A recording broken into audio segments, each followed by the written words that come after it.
In the beautiful city of Verona, where our story takes place, a long-standing hatred between two families erupts into new violence, and citizens stain their hands with the blood of their fellow citizens.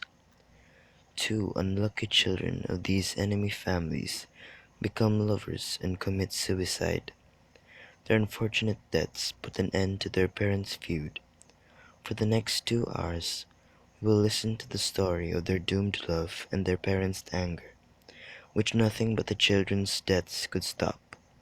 If you listen to us patiently, we'll make up for everything we've left out in this prologue on stage. Gregory, I swear, we can't let them humiliate us. We won't take their garbage. No, because then we'd be garbage men. What I mean is, if they make us angry, we'll pull out our swords. Maybe you should focus on pulling yourself out of trouble, Samson. I hit hard when I'm angry. But it's hard to make you angry. One of those dogs from the Montague house can make me angry. Angry enough to run away? You won't stand and fight. A dog from that house will make me angry enough to take a stand. If I pass one of them on the street, I'll take the side closer to the wall and let them walk in the gutter. That means you're the weak one, because weaklings get pushed up against the wall. You're right. That's why girls get pushed up against walls. They're weak. So what I'll do is push the Montague men into the street and the Montague women up against the wall. The fight is between our masters and we men who work for them. It's all the same. I'll be a harsh master to them. After I fight the men, I'll be nice to the women. I'll cut off their heads. Cut off their heads? You mean their maiden heads? Cut off their heads. Take their maiden heads. Whatever. Take my remark in whichever sense you like. The women you do are the ones who will sense it. Me they shall feel while I am able to stand, and 'tis known I am a pretty piece of flesh. Swear thou art not fish. If thou hadst been poured to John. Put out your weapons now. These guys are from the house of Montague. I have my naked sword out. Fight.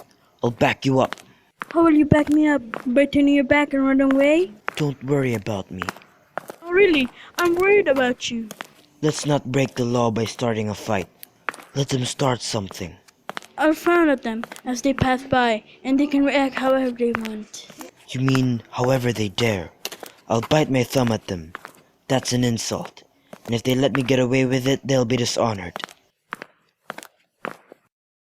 Hey, are you biting your thumb at us? I'm biting my thumb. Are you biting your thumb at us? Is the law on our side if I say yes? No. No, sir. I'm not biting my thumb at you, but I am biting my thumb. Are you trying to start a fight? Start a fight? No, sir. If you want to fight, I'm your man. My employer's as good as yours. But he's not better than mine. Well then. Say better. Here comes one of my employer's relatives. Yes, better, sir. You lie. Pull out your swords if you're men. Gregory, remember how to slash? Yeah! Break it up, you fools! Put your swords away, you don't know what you're doing. You pulled out your sword to fight with these worthless servants? Turn around, Benvolio, and look at the man who's going to kill you. I'm only trying to keep the peace. Either put away your sword or use it to help me stop this fight. What? You take out your sword and then talk about peace? I hate the word peace like I hate hell. All Montagus and you. Let's go at it, coward.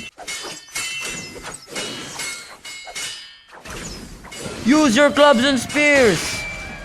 Beat them! Beat them down! Down with the Capulets! Down with the Montagus! What's this noise? Give me my long sword. Come on. A crutch. You need a crutch. Why are you asking for a sword? I want my sword. Old Montague is here and he's waving his sword around just to make me mad. Capulet! You villain!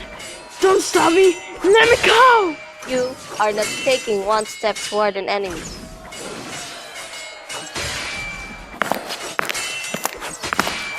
You rebels! Enemies of the peace! Men who turn their weapons against their own neighbors. They won't listen to me.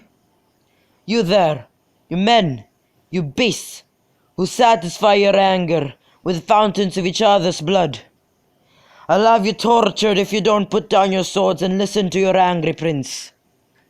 3 times now riots have broken out in this city, all because of a casual word from you, old Capulet and Montague.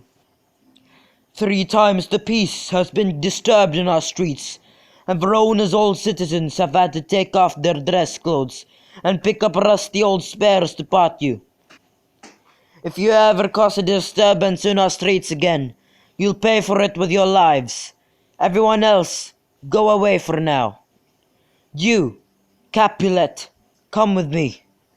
Montague, this afternoon, come to Old Freetown, the court where I deliver judgments. And I'll tell you what else I want from you. As for the rest of you, I'll say this once more. Go away or be put to death. Who started this old fight again? Speak, nephew. Were you here when it started? Your servants were fighting your enemy's servants before I got here. I drew my sword to part them. Right then, that hothead Tybalt showed up with his sword ready. He taunted me and waved his sword around, making the air hiss. As we were trading blows, more and more people showed up to join the fight, until the prince came and woke everyone up. Oh, where's Romeo? Have you seen him today? I'm glad he wasn't here for this fight. Madame, I had a lot on my mind an hour before dawn this morning, so I went for a walk underneath the sycamore grove that goes on the west side of the city. I saw your son taking an early morning walk. I headed toward him, but he saw me coming and hid in the woods. I thought he must be feeling the same way I was, wanting to be alone and tired of his own company. I figured he was avoiding me, and I was perfectly happy to leave him alone and keep it to myself. Been seen there many mornings, crying tears that add drops of morning dew, and making cloudy days cloudier with his sighs. But soon as the sun rises in the east, my sad son comes home to escape the light, locks himself up alone in his bedroom, shuts the windows to keep up the beautiful daylight, and makes himself an artificial night. This mood of his will bring us bad news, unless someone smart can fix what's bothering him. My noble uncle, do you know why he acts this way? I don't know, and he won't tell me. Have you done everything you could to make him tell you the reason? I've tried, and many of our friends have tried to make him talk, but he keeps his thoughts to himself. He does not want any friends but himself, and though I don't know whether he's a good friend to himself, he certainly keeps his own secrets. He's like a flower bud that won't open. It's up to the world because it's a poison from within by parasites. If we could not find a way why he's sad, we'd be as eager to help him as we were learned to the reason for his sadness. Look, here he comes. If you don't mind, please step aside. He'll either have to tell me what's wrong or else tell me no over and over. I hope you're lucky enough to hear the true story by sticking around. Come, madam, let's go. Good morning, cousin. Is it that early in the day? Oh my, time goes by slowly when you're sad. Was that my father who left here in such a hurry? It was. What's making you sad and your hour so long?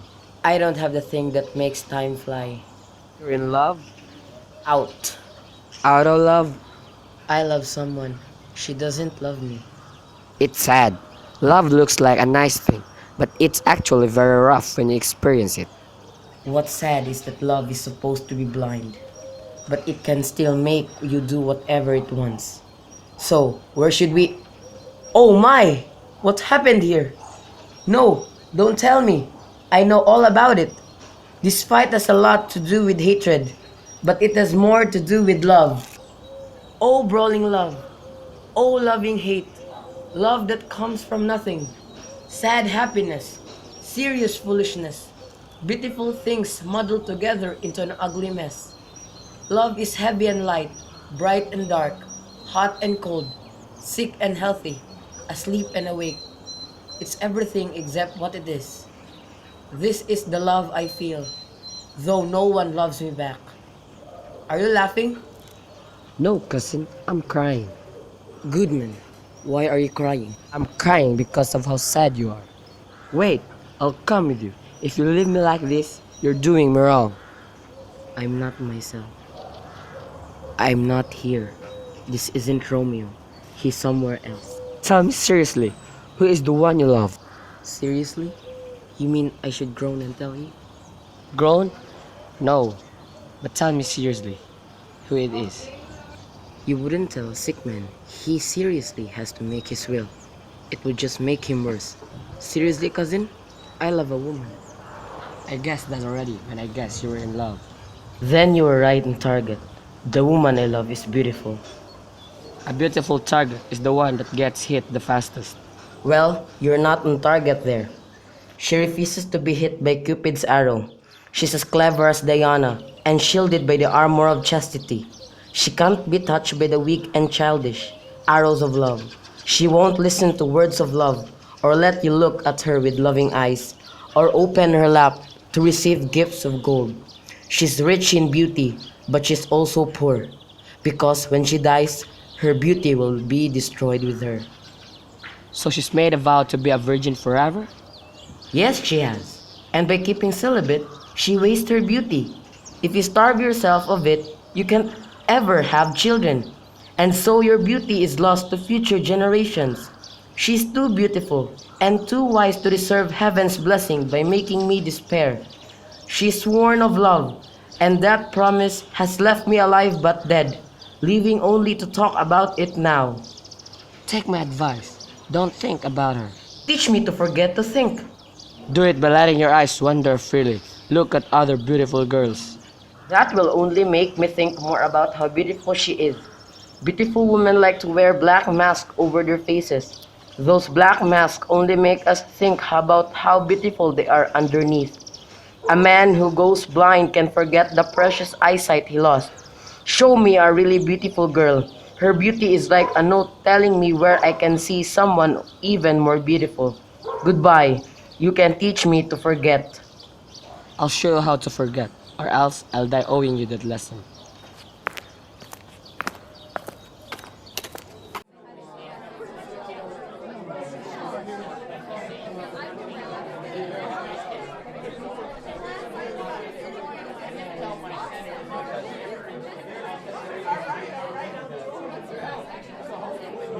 But Montague has sworn an oath just like I have, and is under the same penalty. I don't think it will be hard for men as old as we are to keep the peace. You both have honorable reputations, and it's too bad you've been enemies for so long, but what do you say to my request? I can only repeat what I've said before. My daughter is still very young. She's not even 14 years old. Let's wait 2 more summers before we start thinking she's ready to get married. Girls younger than she often marry and became happy mothers. Girls who marry so young grow up too soon. But go ahead and charm her, gentle Paris. Make her love you. My permission is only part of her decision. If she agrees to marry you, my blessing and fair words will confirm her choice. Tonight I'm having a feast that we've celebrated for many years. I've invited many of my closest friends, and I'd like to welcome you and add you to the guest list. At my humble house tonight, you can expect to see dazzling stars that walk on the ground and light the sky from below. You'll be delighted by young women as fresh as spring flowers. Look at anyone you like and choose whatever woman seems best to you. Once you see a lot of girls, you might not think my daughter is the best anymore. Come along with me. Peter, go little fellow. Walk all around Verona. Find the people on this list and tell them they're welcome at my house tonight. Find the people whose names are in this list. It is written that shoemakers and tailors should play with each other's tools, that fishermen should play with paints, and painters should play with fishing nets. But I've been sent to find the people whose names are written on this list, and I can't read. I'll never find them on my own. I've got to find somebody who knows how to read to help me. But here come some people, right in the nick of time. Come on, man. You can put out one fire by starting another. A new paint will make the one you already have seamless. If you make yourself dizzy, You can kill yourself by spinning back around in the opposite direction. A new grief will put the old one out of your mind. Make yourself lovesick by gazing at some new girl, and your old love sickness will be cured. The plantain leaf is excellent for that. For what, Romeo? For when you cut your shin. What? Romeo, are you crazy? I'm not crazy, but I'm tied up tighter than a mental patient in a straitjacket. I'm locked up in a prison and deprived of food. I'm whipped and tortured. Good evening, good fellow. May God give you a good evening. Excuse me, sir, do you know how to read? I can read my own fortune in my misery. Perhaps you've learned from life and not from books. But please tell me, can you read anything to see? Yes, if I know the language and the letters. I see. Well, that's an honest answer. Have a nice day. Stay, fellow. I can read. Signor Martino and his wife and daughters. Count Anselme and his beautiful sisters. Vitruvius' widow. Signor Placencio and his lovely nieces. Mercutio and his brother Valentine. My uncle Capulet and his wife and daughters. My fair niece Rosaline and Livia. Signor Valencio and his cousin Tybalt. Lucio and the lively Helena. That's a nice group of people. Where are they supposed to come? Up Where? To supper? to our house. Whose house? My master's house. Indeed, I should have asked you before who he was. Now I'll tell you so you don't have to ask. My master's a great and rich Capulet. And if you don't belong to the house of Montagu, please come and drink a cup of wine. Have a nice day. Beautiful Rosaline, whom you love so much, will be at Capulet's traditional feast, along with every beautiful woman in Verona. Go there and compare her objectively to some other girls I'll show you. The woman you who think is beautiful as a swan is going to look as ugly as a crow to you. If my eyes ever lied to me like that, let my tears turn into flames and burn them for being such obvious liars. A woman more beautiful than the one I love. The sun itself has never seen anyone as beautiful since the world began. Come on, you first decided she was beautiful when no one else was around. There was no one to compare her to except yourself. But let your eyes compare her to another beautiful woman who'll show you at this feast, and you won't think she's the best anymore. I'll go with you, not because I think you'll show me anything better, but so I can see the woman I love.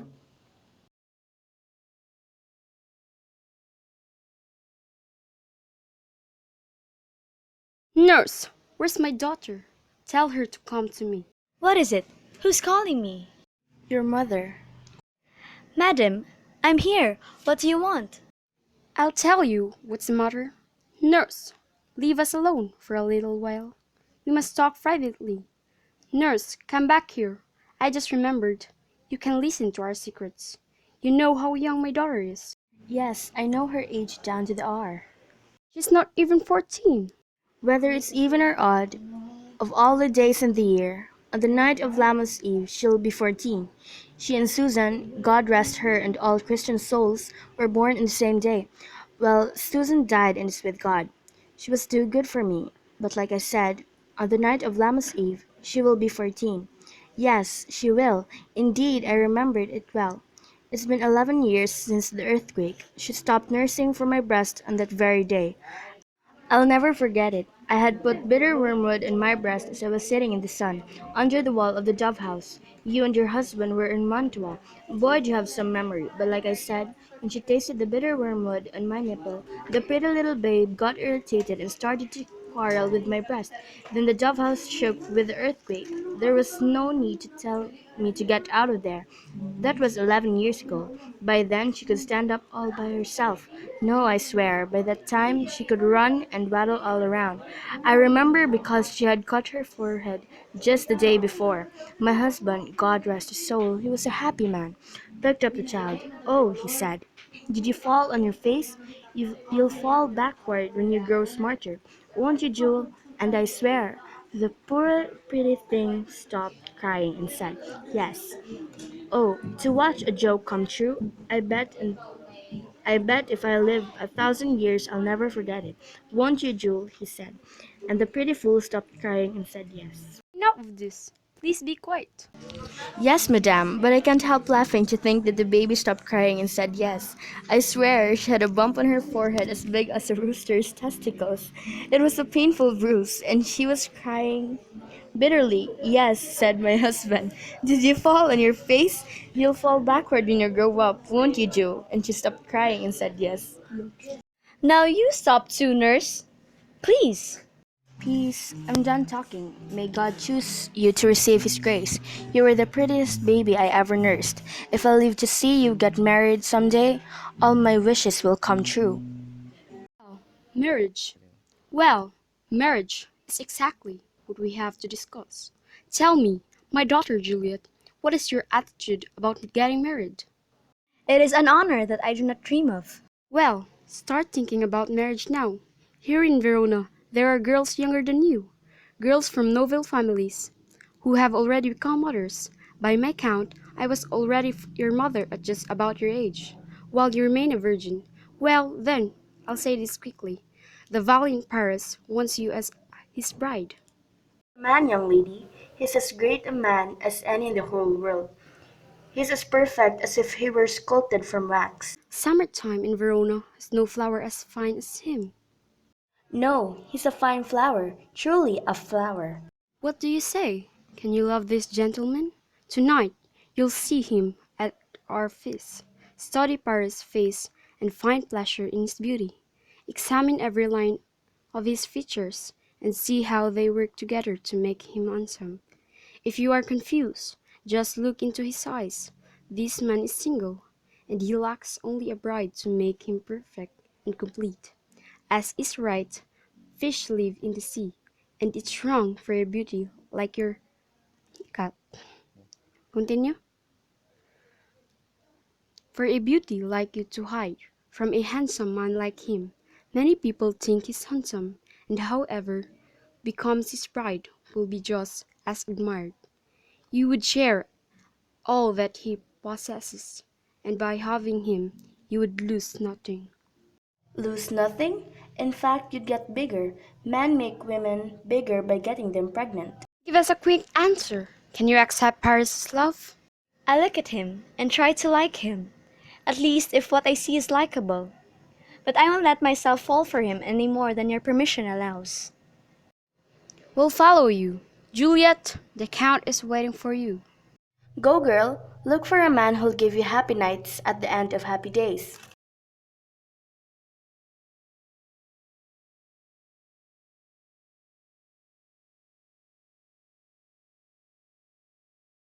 What will we say is our excuse for being here? Or should we enter without apologizing? It's out of fashion to give lengthy explanation like that. We're not going to introduce our dance by having someone dressed up as Cupid, blindfolded and carrying a toy bow to frighten the ladies like a scarecrow. Nor are we going to recite a memorized speech to introduce ourselves. Let them judge us however they please. We'll give them a dance and then hit the road. Give me a torch. I don't want to dance. I feel sad. So let me be the one who carries the light. No, noble Romeo, you've got to dance. Not me. Believe me.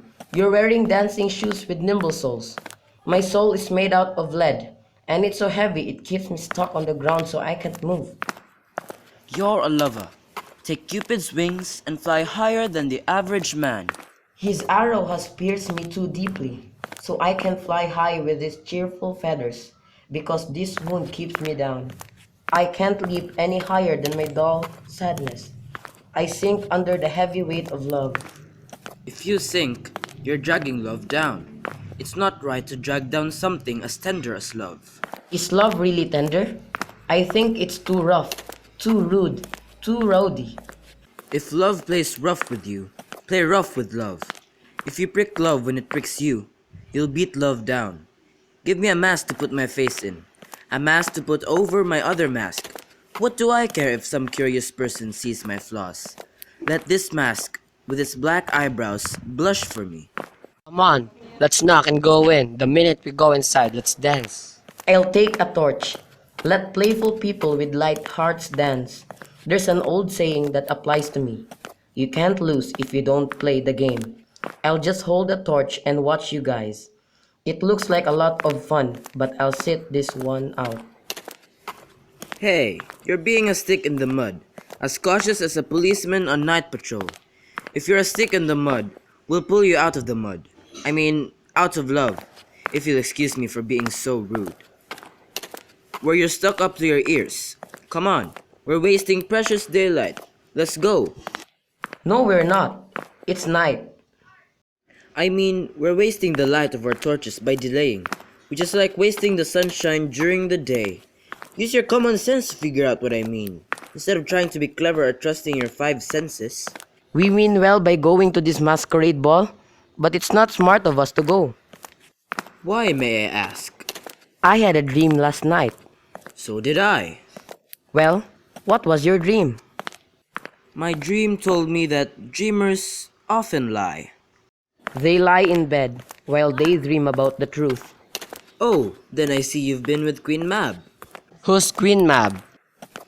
She's the fairy's midwife. She's no bigger than the stone on a city councilman's ring. She rides around in a wagon drawn by tiny little atoms, and she rides over men's noses as they lie sleeping. The spokes of her wagon are made of spiders' legs. The cover of her wagon is made of grasshopper's wings. The harnesses are made of the smallest spider webs. The collars are made out of moonbeams. Her whip is a thread attached to a cricket's bone. Her wagon driver is a tiny bug in a gray coat. He's not half the size of a little round worm that comes from the finger of a lazy young girl. Her chariot is a hazelnut shell. It was made by a carpenter squirrel or an old grubworm. They've made wagons for the fairies as long as anyone can remember.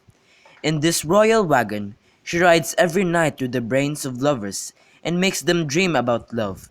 She rides over courtiers' knees, and they dream about curtsying. She rides over lawyers' fingers, and right away, they dream about their fees. She rides over ladies' lips, and they immediately dream of kisses. Queen Mab often puts blisters on their lips, because their breath smells like candy, which makes her mad. Sometimes she rides over a courtier's lips, and he dreams of making money off of someone. Sometimes she tickles a priest's nose with a tith pig's tail, and he dreams of a large donation. Sometimes she rides over a soldier's neck, and he dreams of cutting the throats of foreign enemies, of breaking down walls, of ambushes, of Spanish words, and of enormous cups of liquor. And then, drums beat in his ear, and he wakes up. He's frightened, so he says a couple of prayers and goes back to sleep. She is the same Mab who tangles the hair in horses' manes at night and makes the tangles hard in the dirty hairs, which bring bad luck if they're untangled. Mab is the old hag who gives false it dreams to virgins and teaches them how to hold a lover and bear a child. She's the one... Enough. Mercutio, be quiet. You're talking nonsense. True, I'm talking about dreams, which are the products of a brain that's doing nothing. Dreams are nothing but silly imagination, as thin as air, and less predictable than the wind, which sometimes blows on the frozen north and then gets angry and blows south. The wind you're talking about is blowing us off our course. Dinner is over, and we're going to get there too late. I'm worried. We'll get there too early. I have a feeling this party tonight will be the start of something bad, something that will end with my own death. But whoever's in charge of where my life's going can steer me wherever they want. Onward, lover boys. Beat the drum!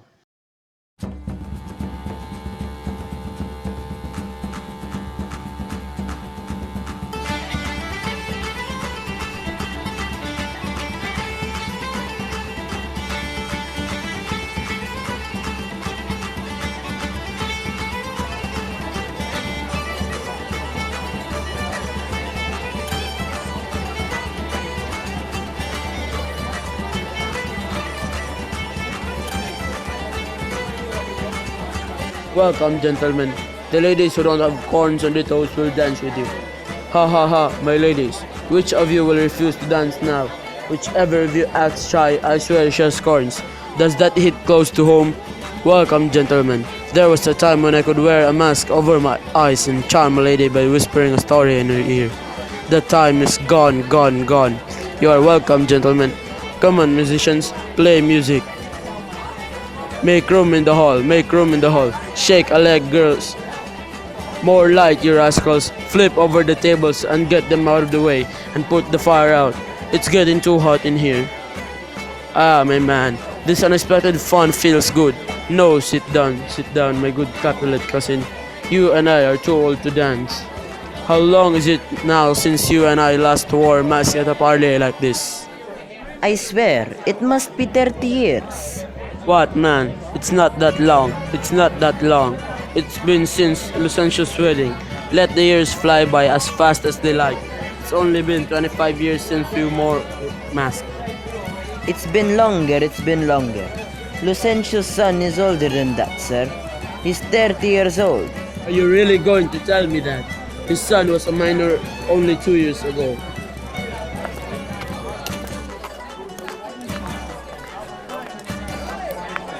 Who is the girl on the arm of that lucky knight over there? Oh, she knows the torches how to burn bright. She stands out against the darkness like a jeweled earring hanging against the cheek of an African. Her beauty is too good for this world. She's too beautiful to die and be buried. She outshines the other women like a white dove in the middle of a flock of crows.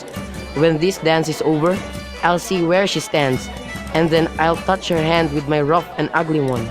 Did my heart ever love anyone before this moment? My eyes were liars then, because I never saw true beauty before tonight. Catelbes was this man a month ago. Give me my sword, boy. What does this peasant dare to come here with his face covered by a mask to sneer at and to scorn our celebration? By the honor of our family, I do not consider it a crime to kill him. Why? What's going on here, nephew? Why are you acting so angry? This man is a Montague, our enemy. He's a scoundrel who's come here out of spite to mock our party. Is it young Romeo? Same, that villain Romeo. Dan, gentle cousin, leave him alone. He carries himself like a dignified gentleman. And to tell you the truth, he has a reputation throughout Verona as a virtuous and well-behaved young man. I wouldn't insult him in my own house for all the world in this town. So calm down. Just ignore him. That's what I want, and if you respect my wishes, you look nice and stop frowning, because that's not the way you should behave at the feast. It's the right thing way to act when a villain like him shows up. I won't tolerate him. You will tolerate him. What, little man? I say you will. What the? Am I the boss here or you? What the? You won't tolerate him? God help me. You'll start a riot among my guests. There will be chaos. It will be your fault. You'll be the rabble-rouser. Uncle, we're being disrespected. Go on, go on. You're an insolent little boy. Is that how it is really? This stupidity will come back to bite you. I know what I'll do. You have to contradict me, do you? I'll teach you a lesson. Well done, my dear guest. You're a punk. Get away. Keep your mouth shut or else. More light, more light. You should be ashamed. I'll shut you up. Keep having fun, my dear friends.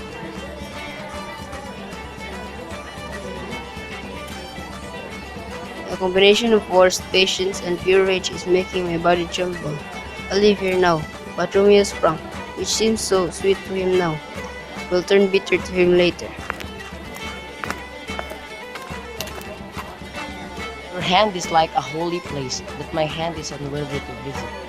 If you are offended by the touch of my hand, my tulips are standing here like blushing pilgrims, ready to make things better with a kiss. Good pilgrim, you don't give your hand enough credit. By holding my hand, you show polite devotion. After all, pilgrims touch the hands of statues of saints. Holding one palm against other is like a kiss. Don't saints and pilgrims have lips too? Yes, pilgrim, they have lips that they're supposed to pray with. Well then, saint, let lips do what hands do. I'm praying for you to kiss me. Please grant my prayer so my faith doesn't turn to despair. Saints don't move, even when they grant prayers. Then don't move while I act out my prayer. Then do my lips now the sin they took from yours? Sin from my lips. You encourage crime with your sweetness. Give me my sin back. You kiss like you've studied hell. Madam, your mother wants to talk to you. Who is her mother? Read, young man. Her mother is the lady of the house. She's a good, wise, and virtuous lady. I nursed her daughter, whom you were just talking to. Let me tell you, the man who marries her will become very wealthy. Is she a Capulet? Oh, this is a heavy price to pay. My life is in the hands of my enemy. Come on, let's go. Right when things are the most fun is the best time to learn. But I'm afraid I'm in more trouble than ever. No, gentlemen, don't get ready to go down. We have a little dessert coming up. Is that really true? Well then, I thank you both. I thank you, honest gentlemen. Good night. Bring more torches over here. Come on, let's all get to bed. Ah, my man, I swear, it's getting late. I'm going to get some rest.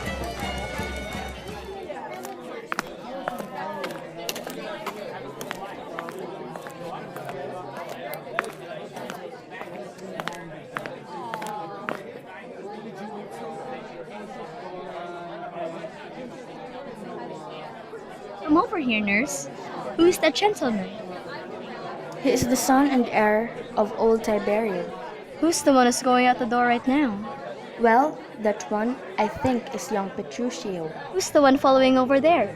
The one who wouldn't dance? I don't know his name. Go ask. If he's married, I think he'll die rather than marry anyone else. His name is Romeo. He's a Montague. He's the only son of your worst enemy. The only man I love is the son of the only man I hate. I saw him too early without knowing who he was, and I found out who he was too late. Love is a monster for making me fall in love with my worst enemy. What's this? What's this? It's a rhyme I learned from somebody I danced with at the party. Right away, right away. Come, let's go. The strangers are all gone.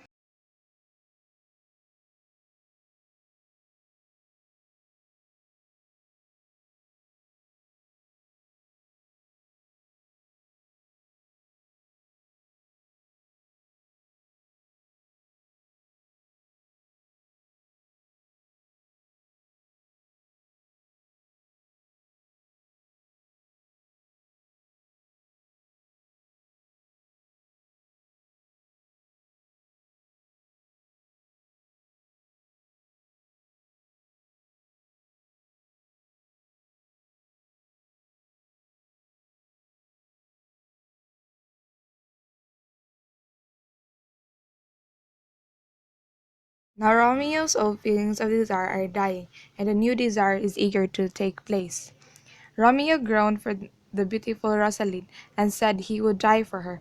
But compared with the tender Juliet, Rosaline doesn't seem beautiful now. Now someone loves Romeo, and he's in love again, both of them falling for each other's good looks. But he has to make his speech of love to a woman who's supposed to be his enemy. And she's been hooked by someone she should fear.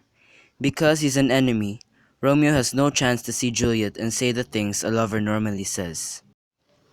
And Juliet just as much in love as he. But she has even less opportunity to meet her lover. But love gives them power and time, gives them chance to meet, sweetening the extreme danger with intense pleasure.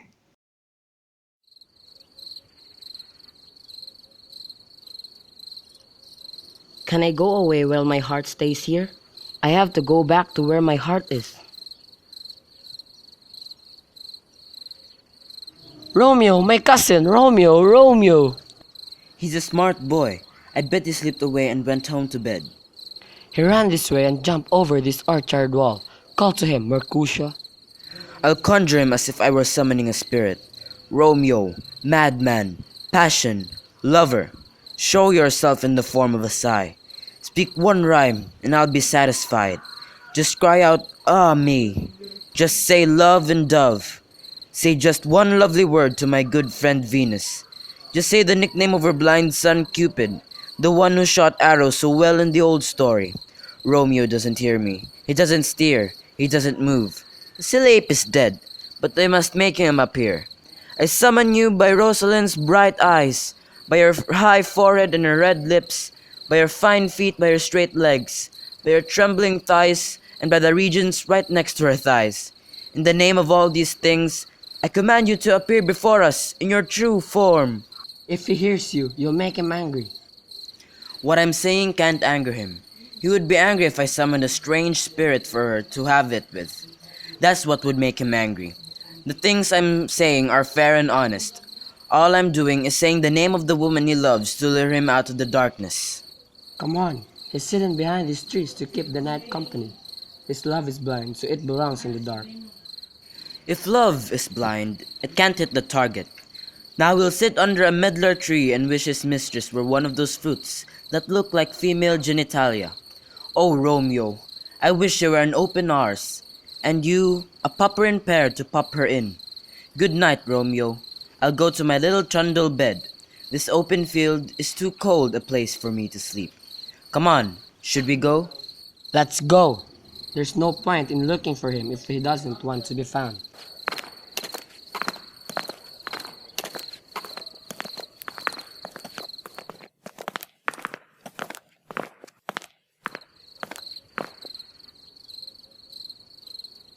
Oh my! She speaks. Oh, speak again, bright angel. You are as glorious as an angel tonight.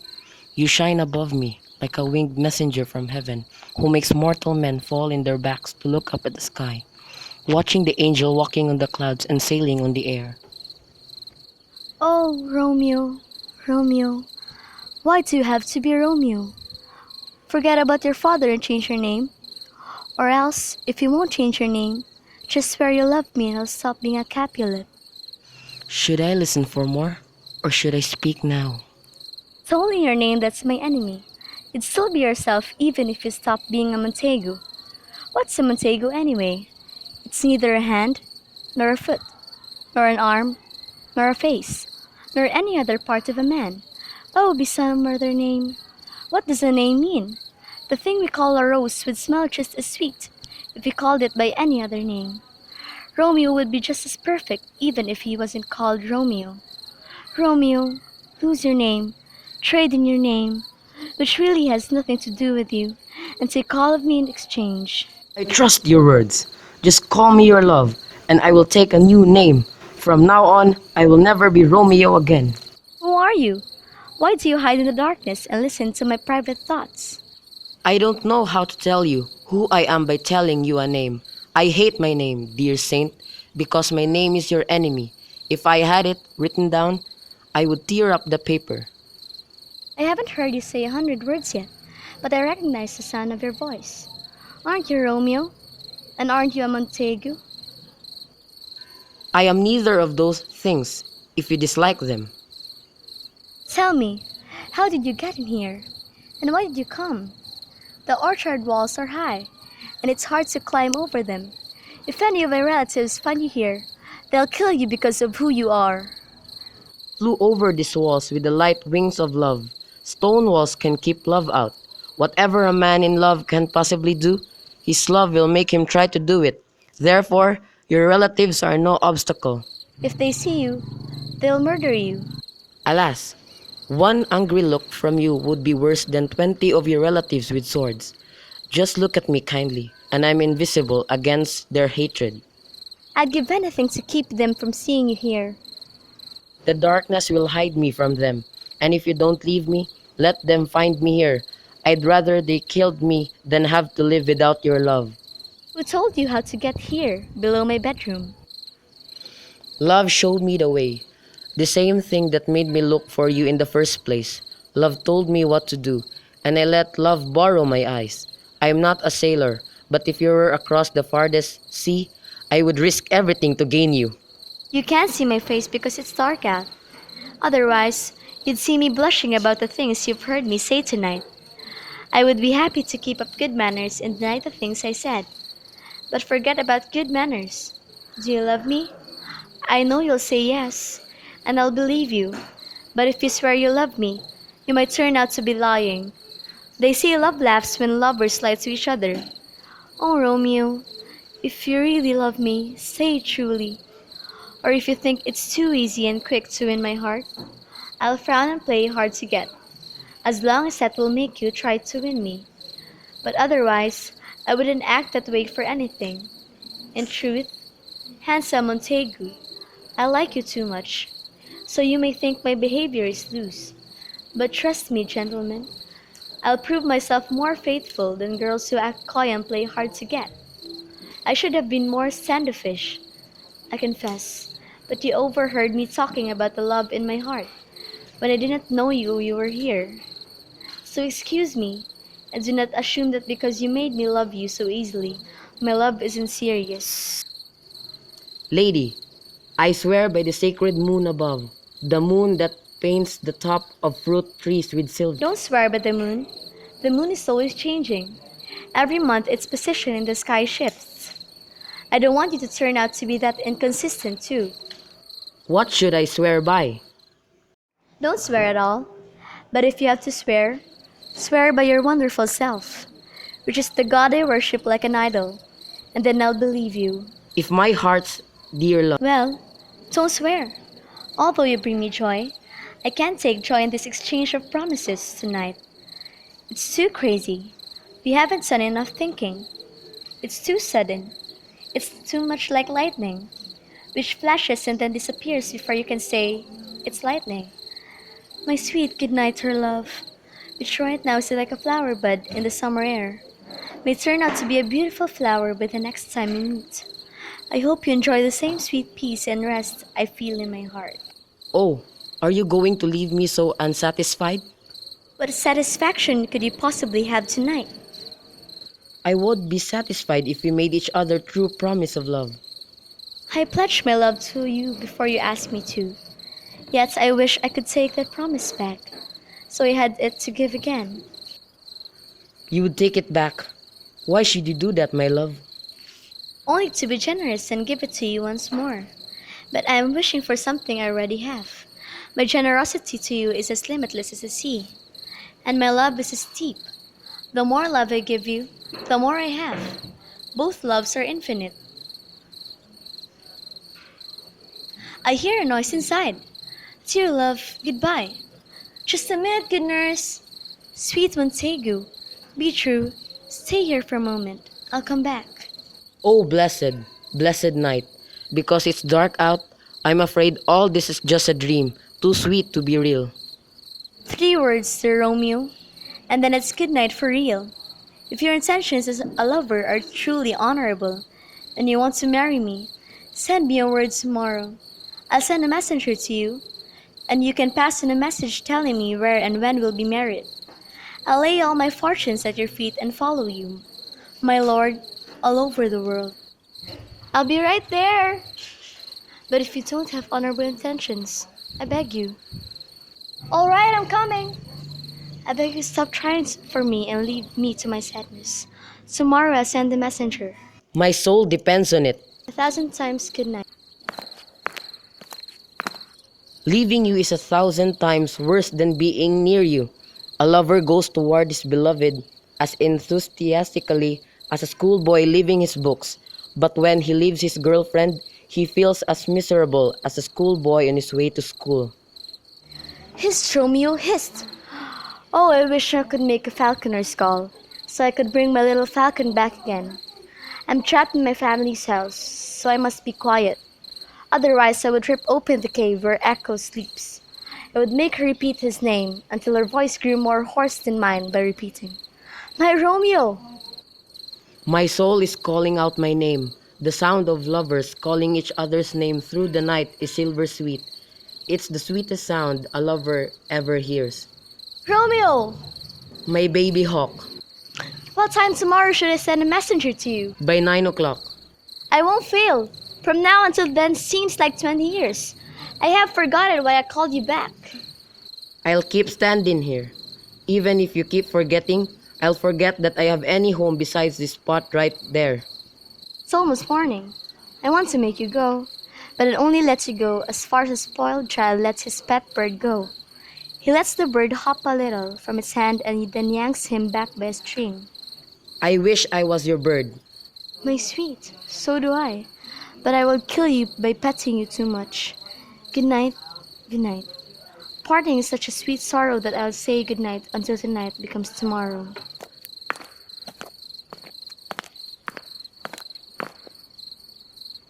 I hope you sleep peacefully. I wish I were sleep and peace, so I could spend the night with you. Now I'll go see my priest to ask for his help and tell him about my good luck.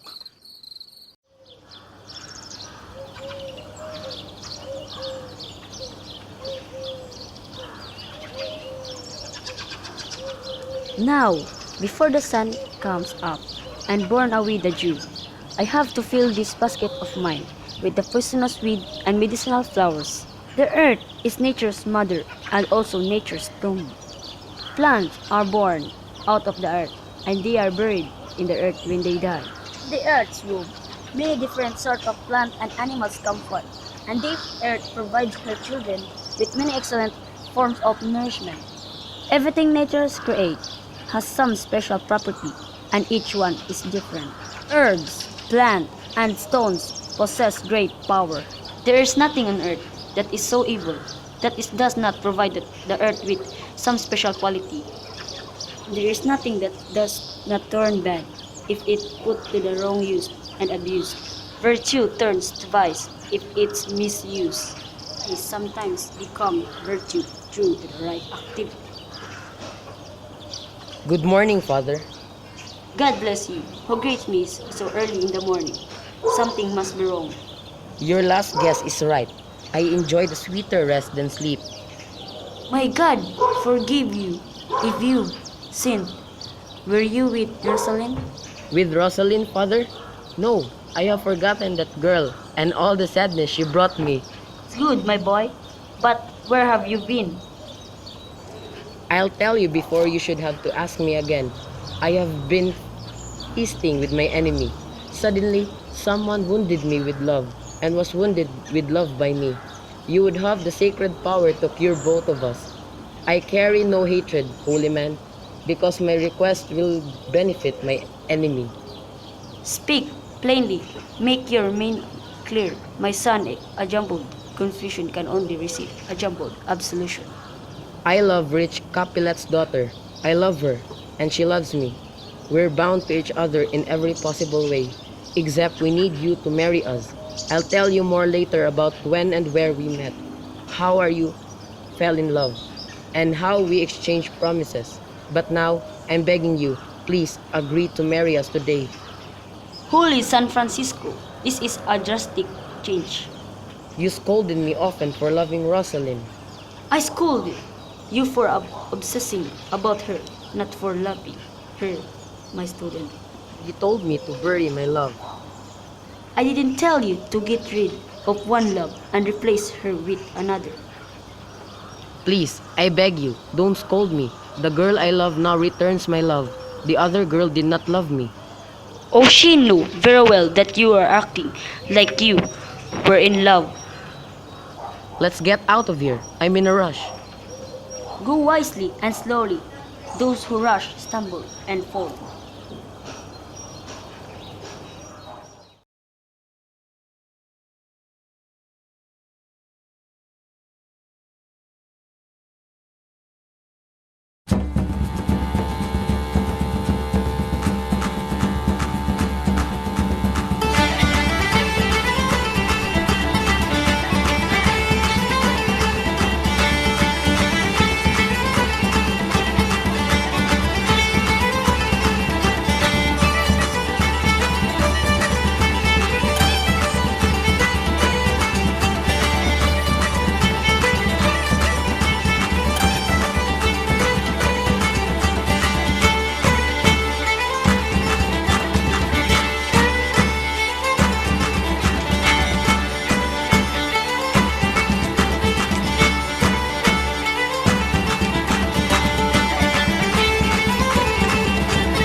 over to Friar Laurence's cell. There's a husband there who's waiting to make you his wife. Now I see blood rushing to your cheeks. You blush right red. Sorry. 3. Wish me luck. Thank you, dear nurse. Wait, I'll come with you. If you leave me like this, you're doing me wrong. And look at him. Yuck, laway ni mo. Yuck! Are the ones who censor. Have